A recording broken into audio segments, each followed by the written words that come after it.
Welcome to the Darkstream, Vox Day, voxday.net, and we are streaming for a second day in a row, only, uniquely, exclusively here on unauthorized.tv. And I've got some good news tonight. One thing that's a little bit too bad about this direct streaming rather than going through Restream is that I have no idea how to add any sort of title to the stream before it gets going. I'm kind of curious, Ironic Keyboard, maybe you can tell me, did you guys see any title? Was it still the title from last night? Or does it just not even provide a title when the stream gets started? That would be something that would be interesting to know, because obviously I can't tell that from this. Also, I suspect that since we're not using Restream, we might be able to eliminate some of the delay so that we can do a bit more timely interaction with regards to when I ask a question and when when you guys hear it and then answer it on the chat. So, but that's not the kind of stuff that we're going to work on right away, because obviously we have the devs are busy working on things, making sure that there is no title. Okay, thank you, LG Bear. That's good to know. So we don't need to worry about that, which means that you can be surprised by what the subject is going to be, unless, of course, I put it up on Social Galactic ahead of time, which I will attempt to do from time to time when it seems important. But I think that there's no need to do that at this point in time. I have to admit that I'm very pleased with how well the community has responded to the latest deplatforming. Ironically, after 5 days of the Castalia revenues being lower than the previous month, because of course most of the subscriptions were not going through, enough people already changed over to the using the other payment option, which, they're exactly the same. They both take a credit card. There's no difference from the user's point of view. Anyhow, enough people have already done that, so that as of today, we actually did better today than we did on the same day the previous month. So, like I said, things are going to be fine. It's going to be a bit of a pain for all of the Castalia subscribers because they need to restart their subscriptions. Although, to be honest, pretty much everyone was having to do that every time their card got renewed and they needed to change the date. So they're old pros at this and won't have any trouble. Unauthorized is a little bit more of a challenge just because all 8,000 or 9,000 subscribers, however many that we had, all have to resubscribe, start all over, once we're ready to do that. So in the meantime, we're keeping it open for all the subscribers.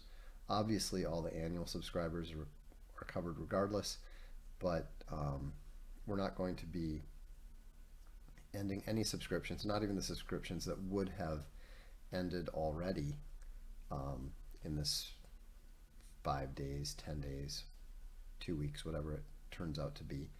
We're going to make sure that everybody has complete access, and we're going to make sure that operations remain not just stable, but I'll be I'll be streaming more, and I think some of the other creators are also going to be doing that, because it's just a healthy reminder. These are healthy reminders that we can't be complacent. The ride never ends, so we need to be always aware of that and always staying focused. Now, I've got what I believe a lot of you will consider to be good news. I don't think most of you will necessarily realize how good the news is, but given the concerns and everything of the last 2 days, how many of you would like to get some good news? This is about Castalia specifically, but I think that it might be time for some good news. This is something that we've been working on for a while. It's one of the projects that I'd dropped some very small hints about, but it might be interesting to to see if anybody saw this coming in that time. So first, just as a lead-in, I will remind you what we've been working on, and this is the book that is getting printed, or not getting printed, it's already been printed. LG Bear has a question. Is it possible to change credit card info for Castalia Library and history for March payments?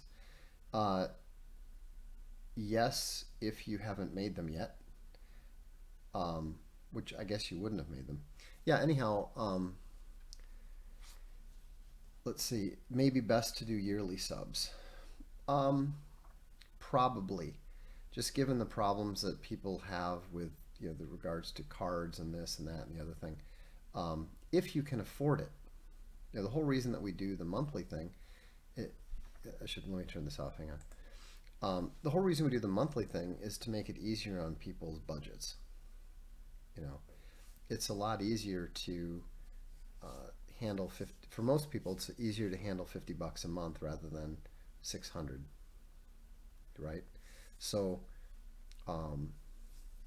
that's why we don't generally have a big discount for the yearly stuff, because we're not necessarily trying to encourage that, or at least we haven't in the past. Now we may have to think about encouraging it a bit, just to avoid some of these problems, or to make it easier to deal with some of these problems whenever they crop up. So PD says it's beautiful. It is indeed. I cannot wait. First of all, I'm just stoked to get the Castalia history books, the medieval history, but this is a monster book. It's 2 inches wide at the spine. It's a very sort of square book. That's the way that the Landmark series was conceived, and that's how it's structured, so we obviously respected that, but I think this is going to be an amazing looking book. So anyhow, the good news I have is, first of all, related to Castalia history, and I'm going to jump the gun a little bit here and announce what the next 6 months of Castalia history subscriptions are going to be. And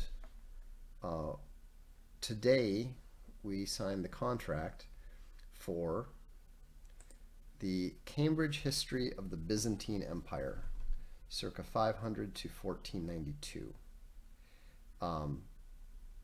This is not a public domain work. We are now working with the Cambridge University Press, and we are going to divide this into 2 books because it's necessary. It's an absolute monster. It's 1,200 pages. We can't do 1,200 pages in leather, especially not gilded, because the gilding on the page edges creates so much weight that the pages pull away from the spine, the cover. So this is something that we've been working on for about the past 6 months, and the reason it's so significant is that Cambridge University Press is one of the oldest if not the oldest publisher press in history in the world. And it's regarded in it's regarded as being extremely influential, extremely important, and so forth. And so the fact that Cambridge University Press recognizes the quality of what Castalia Library is doing, the fact that they trust us to do an excellent job on their books and so forth, this is very significant. Also, it opens up a lot of excellent books that have been published in the last 70 years that would not otherwise be accessible to us. And one of our goals has been to do things that Folio Society and especially Easton Press are not likely to be doing. We're not interested. It's okay if there's some overlap. They're not really direct competitors. If they were direct competitors, we'd be cleaning their clocks. I think our books are 303 Bookworm says the entire catalog of Cambridge University Press. I think I can pretty much guarantee we're not going to be doing their entire catalog. And of course, as with all things, the newer the things are, the more they get converged. So there's probably going to be, we're not editing these, we're not allowed to. There are probably going to be some level of some elements of convergence in these newer works that we're less than entirely enthusiastic about, but it's still worth it because the quality of the books that we're picking are quite good. And we were actually looking at another book. In fact, we already had negotiated the terms for the other book, and then I took a closer look at it and realized it just flat out wasn't a book that we wanted to do. It looked like a book we wanted to do, but once we realized what was actually in it, we just thought, no, that's not a good idea. That's actually just the warm-up. But this is, if you subscribe to Castalia History, this book is in your future. We're going to bump up the print run a little bit for history. In fact, this will be the first time that history is actually going to be a bigger print run than library. I think we're doing generally 650 books with library now. This one will be 750. We don't have to do 750, but that's how many we can do. So we'll see where the subscriptions are. There's still January? There's still a full month of the Napoleonic Wars, and of course, because of the payment disruption, we don't really have a great idea of exactly what the subscriptions are. But they were running ahead of where they were before, and so we were doing 600 of those. So we'll probably be doing at least 650 of these. We can do up to 750. So that's the warm-up. Does anyone want to try to guess? No, we're not going to guess because you guys are going to be too enthusiastic. We want to be realistic. So that's the history one. Now, as you're aware, one of the things that we wanted to do in order to grow the library is we wanted to start doing some projects that are not part of the standard subscriptions. And so, we looked at different ways of doing it.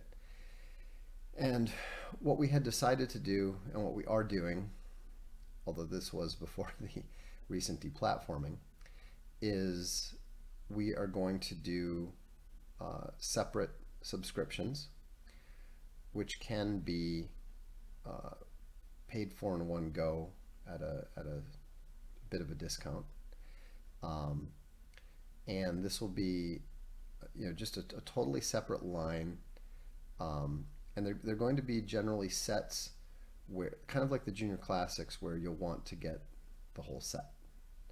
So of course what that means is we can't do anything that's too terribly big. And it also means that we have to plan for the numbers to be smaller.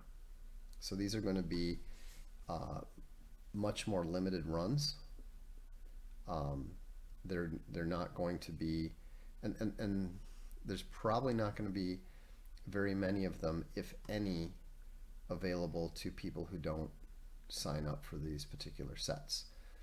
What that also means is that they're probably going to be of somewhat esoteric interest in most, though not necessarily all, cases. And so that's the other arrangement that we worked out with Cambridge University Press. And we're going to be doing the Cambridge History of Japan, which is excellent, incredibly well detailed. I've been reading 2 of the volumes over the past 3 months. This is the project that we were primarily working on. History of Byzantium was actually kind of a happy and fortunate byproduct of it. And we're only going to be doing a maximum of 250 sets. Although it was published as 6 volumes, we're going to be actually offering our version in 9 volumes, again because of the size of the book. They've got 3 books that are in excess of 800 pages, I think. Let me see, I've got notes on the actual page numbers here. So let's see. Okay, so the first 3 books max out at 782 pages. So they're big books, but they're doable in a single volume. However, books 4, 5, and 6 range from 844 to 888 pages. That's just really too big for us to reasonably do. And so those 3 will be divided into 2 volumes. And we've got specific permission from Cambridge to do that. So it's going to be a 9-volume set. We don't have a price yet, but it'll probably be, if people just pay up, one time for it, it'll probably be around $1,500. I think the monthly subscription payment would be around $65 and would run for just over 2 years. So anyhow, I understand this is not going to appeal to everyone. This is not going to be of interest to everyone, but it's going to be, along with the junior classics, one of our, if you'll, this is not a pun, but it'll be one of our landmark products. And that's important when you're dealing with, when people are looking at, do I want a Folio Society book? Do I want an Easton Press book?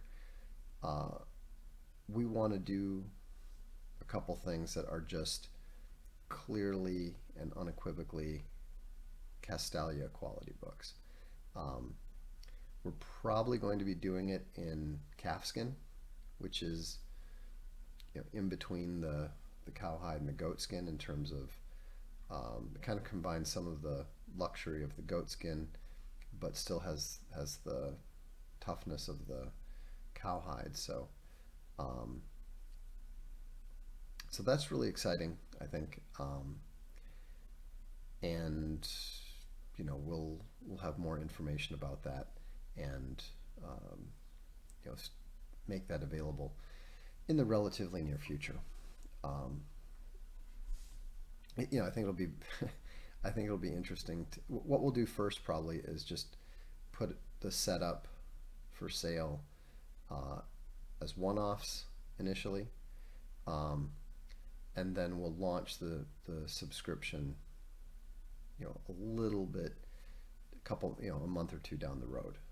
Um, and of course, that'll help us determine what level of interest there are. If only 5 people actually want the series, so be it. We might also consider, um, we could theoretically consider doing a crowdfund type thing, but I don't think we're going to do that. I don't think it's necessary, and frankly, I don't think it's the sort of thing that they would approve. When books start to approach page limits, are they beefed up at all? I don't know what that means. Like, do we try to reach the page limits? No.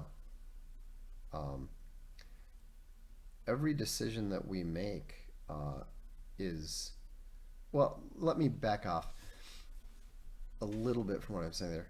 We do utilize some tricks to increase the number of pages, but only when a book is too small. So for example, with the missionaries and the Promethean, we might increase the type just a little bit to increase the number of pages to get another signature in there. Oh, is the spine beefed up? There's no really effective way to do that. The sewing and the glue is about as all as you can.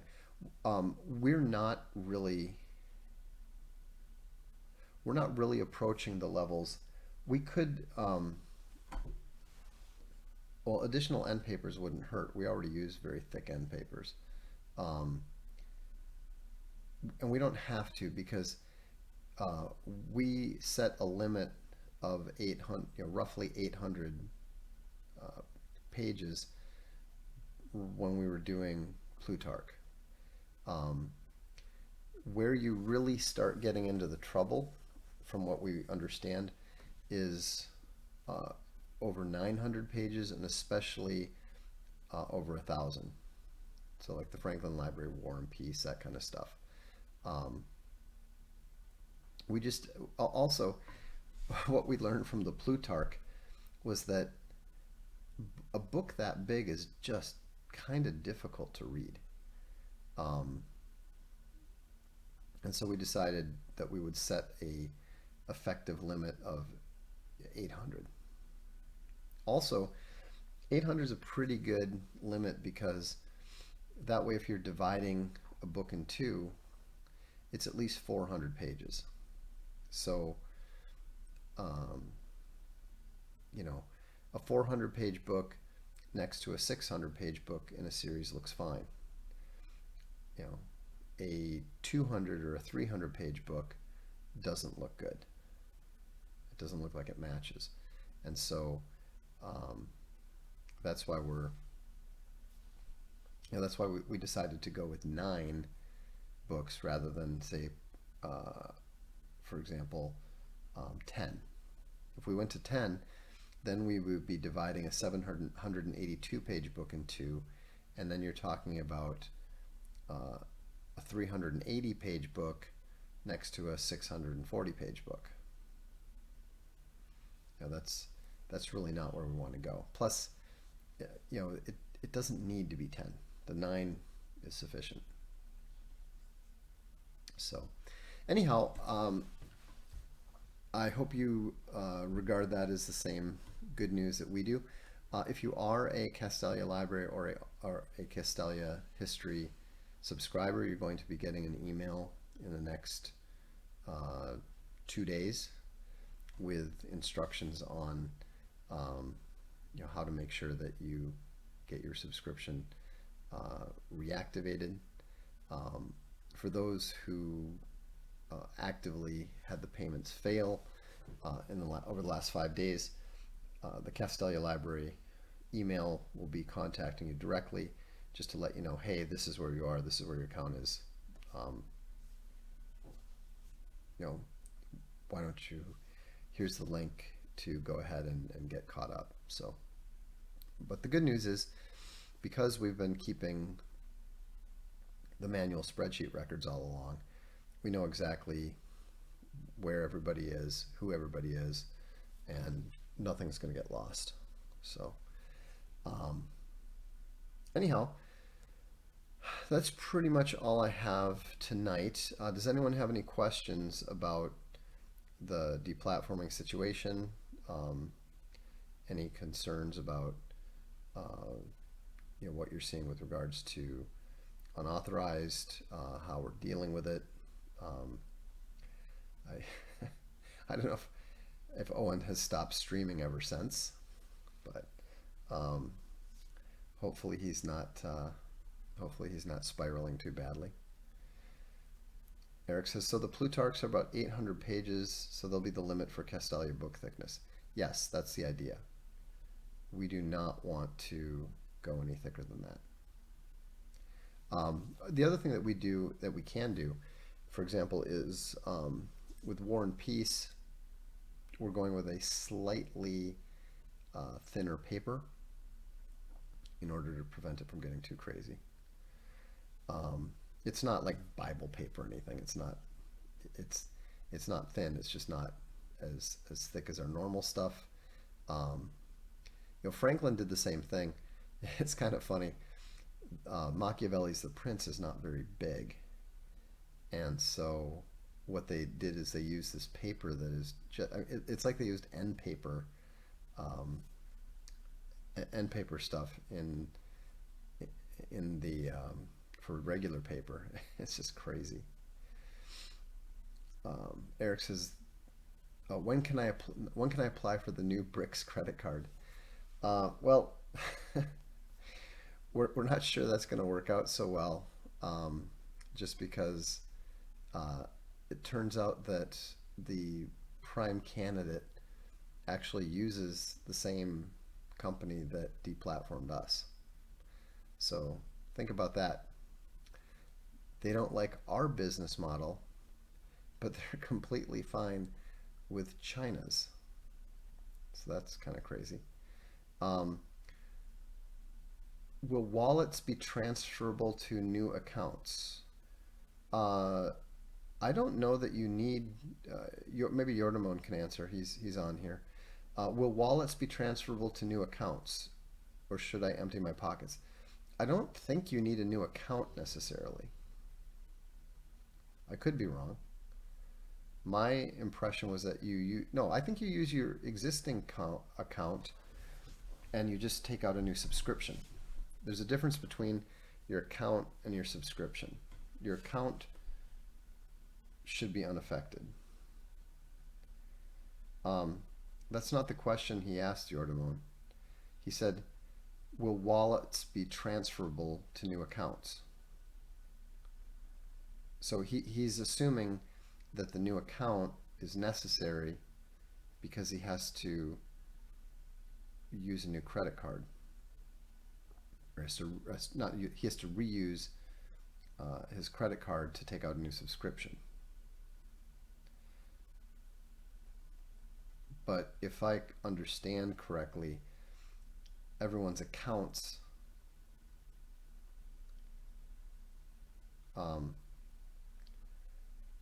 no new accounts. Okay, that's the main thing. So you don't need to take out a new account. All you need to do is, okay, here we go. The only thing that you need to update once we're ready is your payment method. So you don't need to change your account. You don't need to change your subscription. All you'll have to do is just log in and add your credit card details as appropriate. So yeah, the payment method is different than the subscription. We've kind of used the terms interchangeably. I should probably talk to Owen and some of the other creators just so everybody understands how it is. But we're trying to keep this as simple and as painless as possible for everybody. You know, Yordamon and the other devs have built a good, solid system, so that, you know, we don't have to go through the same nonsense that we did before. He has the instructions. Take a look at your account page now and then. All the information is in there. To access your account page, just click on your username on the top right when you're in unauthorized. So that should work out well. Q1882 still has some in his wallet.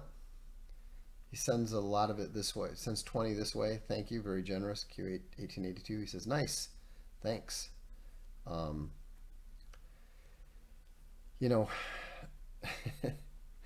it's so frustrating that we have to, you know, sometimes deal with this petty stuff, because the system that we've built is actually pretty solid. You know, it's not as shiny and maybe as intuitive as we'd like it to be, but it does fundamentally work. It is fundamentally sound. So, Scotch Girl wants to know, is Pride and Prejudice the only Jane Austen novel in the works? The only one at the moment, yes. And I am still waiting for a date on, actually I'm going to check my email here really quick. I've been expecting an answer on that soon.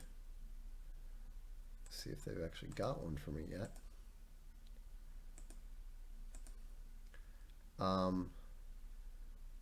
We don't know yet. So we had a question about, do we have any information on any more information on the deplatforming? No, none whatsoever. Only that they weren't crazy about our business model. So we're gonna go back and talk to them, see what's going on, see if we can get some answers, see if we can talk them into reconsidering. But we're not holding our breath. So Ethersar wants his Castalia Platinum card. Yeah, we may have to get there one of these days, but you know,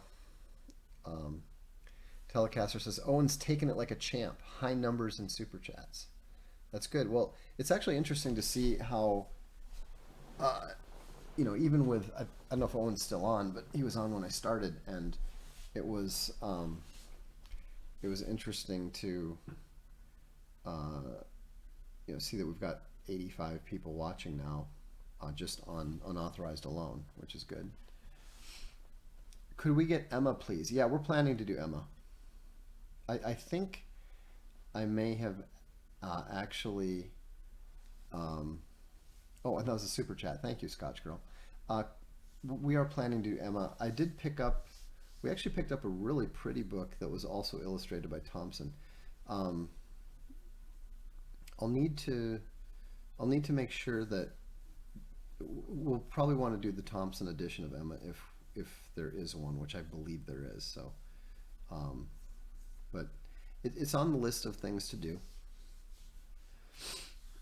Pragmatic Troll says, request to revisit cloth binding. It may not last forever, but it is nicer than plastic. I'm assuming you're talking about like dust jackets. We don't have any plans to do that. It just gets destroyed too easily. You know, you know, we actually quite like the textbook style hardcovers. How does it feel to be free of DLive and their unwashed commenters? Asking for a friend. I always liked the DLive commenters and that sort of stuff. It doesn't bother me. They never, I never quite understood, you know, and it was nice to have the backup too. But, you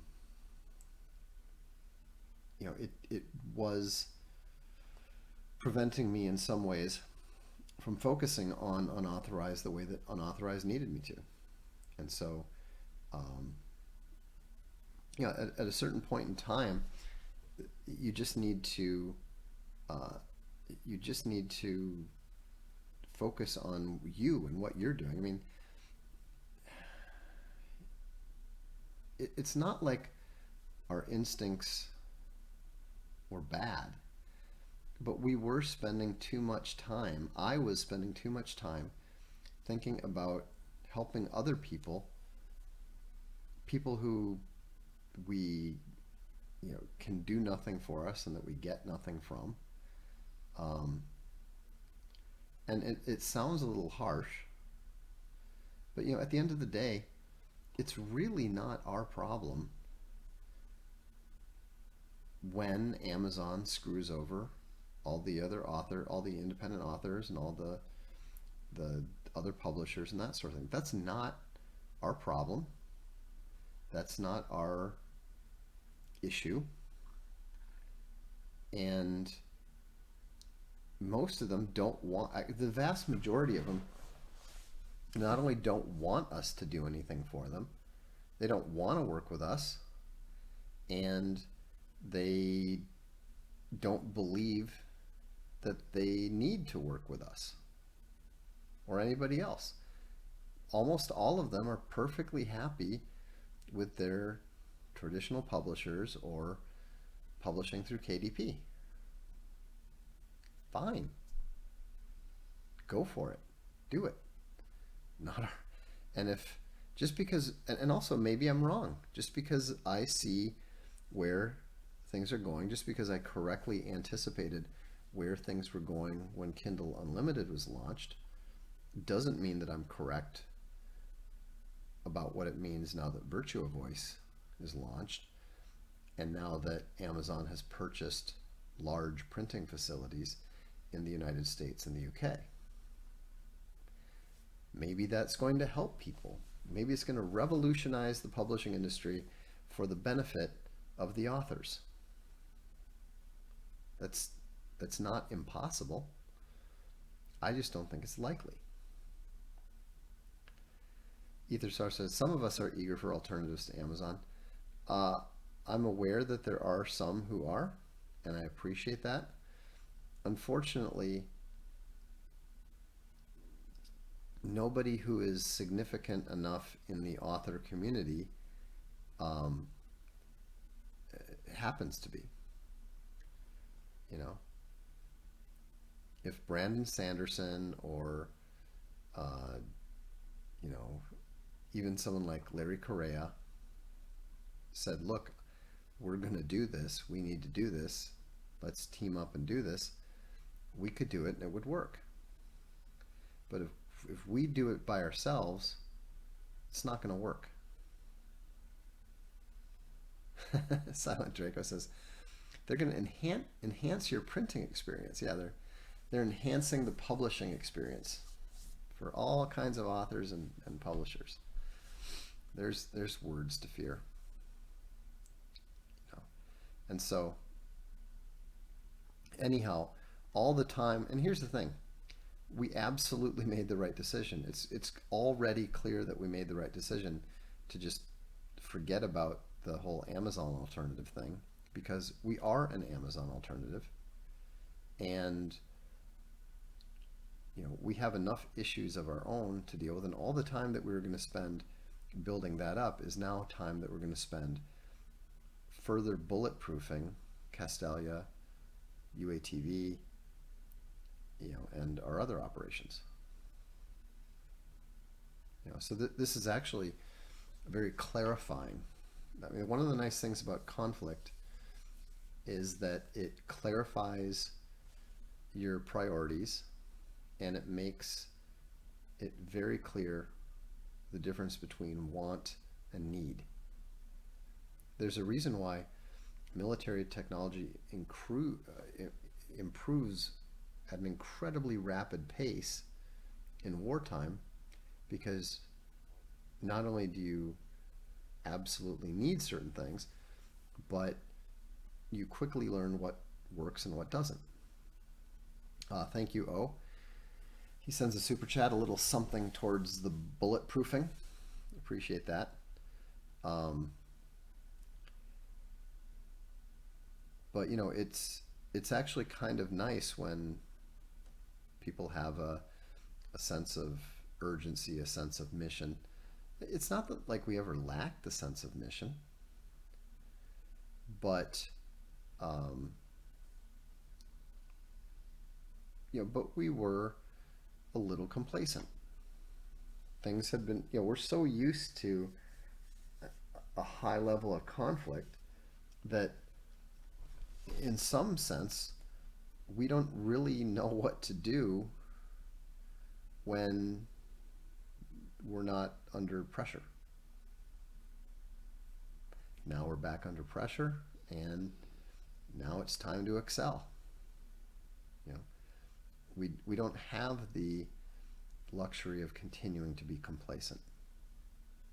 We don't have the luxury of thinking about, well, gee, things are going smoothly for us. How can we help these other people who look like they're going to be struggling? You know, now we know what we have to do. Nashenta says, it's refreshing to see your willingness to simply walk away and do it yourself. Well, it's pretty easy to walk away from places, people, and organizations that make it clear that you're not wanted.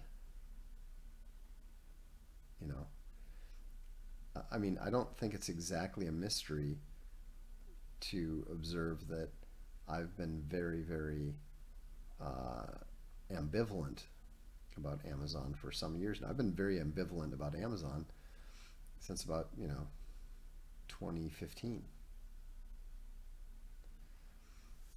Q1882 says it might not be their intent, but they are doing all they can to warproof us.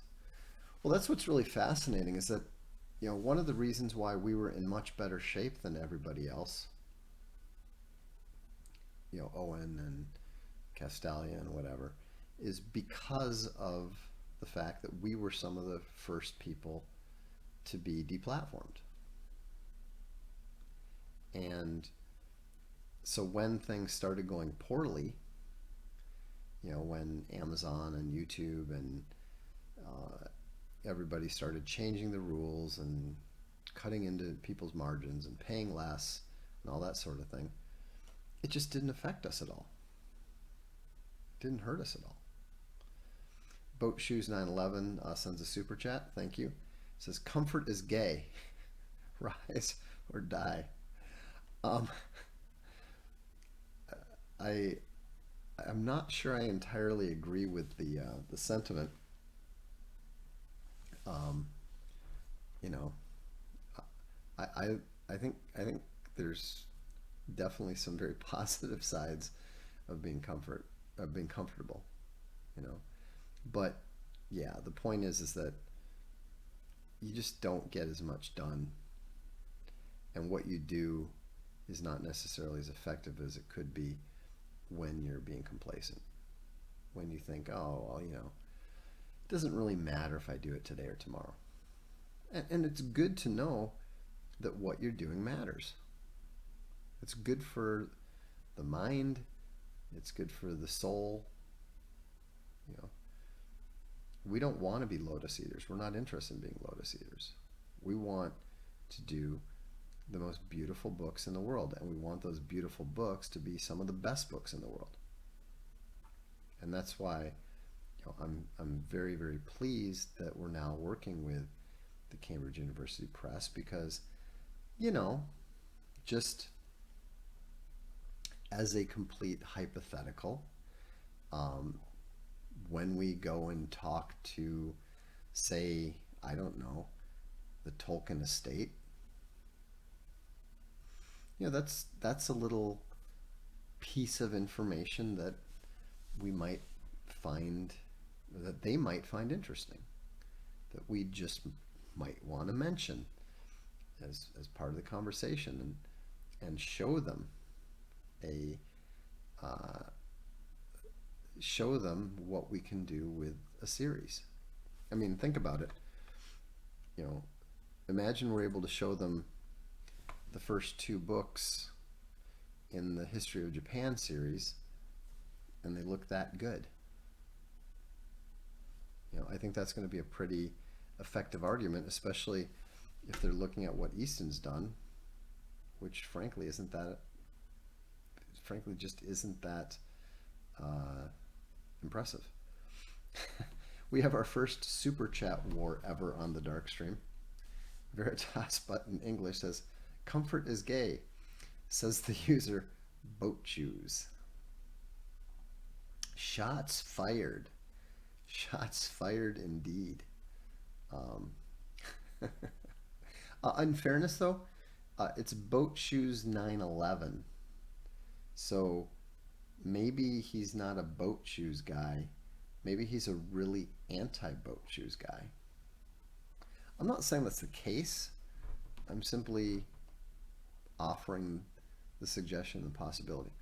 Also, since we've been speaking about Castalia history and Castalia Library, I really recommend that you take advantage of the Castalia Library Substack, because the excerpts, not just the excerpts, we're basically serializing the entire studies on the Napoleonic Wars, and it's a very rich and philosophically meaningful work. Some of Oman's asides are almost worth more than his main points, despite the fact that he's a legitimately great military historian. And so, it's just, it's kind of funny. I've already read the book, but I actually find myself reading the daily serialization every day. And also for those with kids, there's also a serialization of the Junior Classics, Fairy Tales, and Fables that's running over at the Junior Classics stack. So again, if you haven't checked those things out, I would encourage you to do so. And then, of course, that's where we put the announcements up. So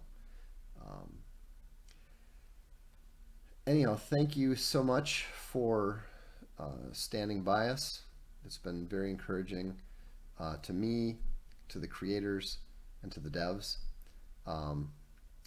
And I'm gonna sign off here before the camera dies. So I'm Vox Day, and this is the Darkstream.